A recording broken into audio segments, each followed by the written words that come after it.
I need y'all to channel me on this.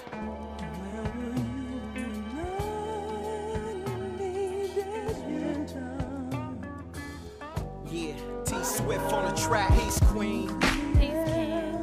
Peace Queen. Peace King. Peace Queen. Peace King.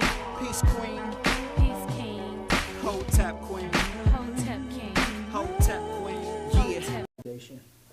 Yeah. Other stuff that we have to address is that, and now I'm finna go all, off the top and expose you guys to some of the things maybe you were not aware of. That the governments prepare for things in advance. There's a secret government embedded in all governments. This government is called the Special Operations, I think, Coordinating Group. You have to understand how the history of this government came apart. So, like we stated, the people who got together to take over the government, they did it by families. They all came together and they bankrupted the country. Once the country was bankrupt, legally they knew, not legally, lawfully, they knew that because you're not printing gold and silver, because you're not doing these things, you can't do this, so we're going to set this up. But we're going to keep the illusion going on that this is still law. So as long as they're operating on the illusion for you, they can still control you and they can still control the power and manipulate the people.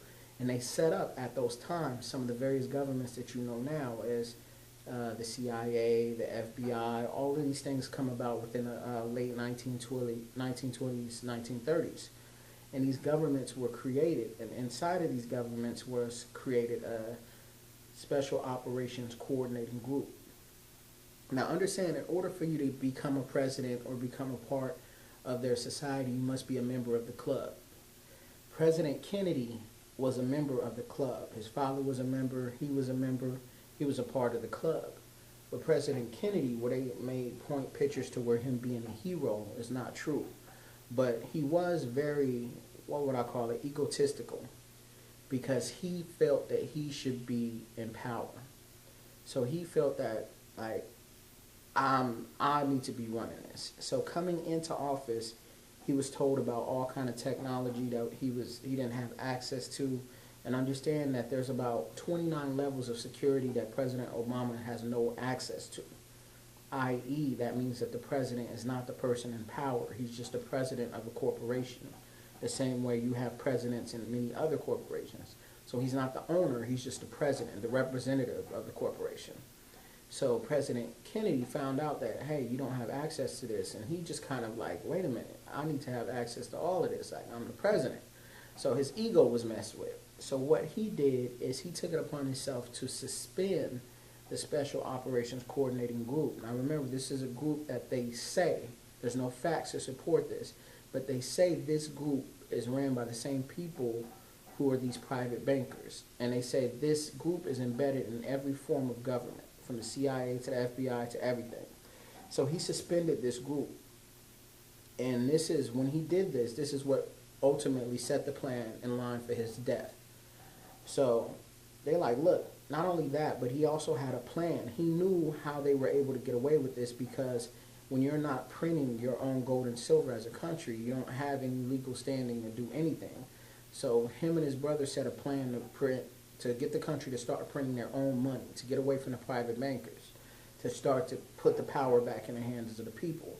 So where he may have became righteous, he didn't start off righteous. So when he started to really see what was being done, if it was a power move for him to get more power or to really get rid of the people who are controlling it.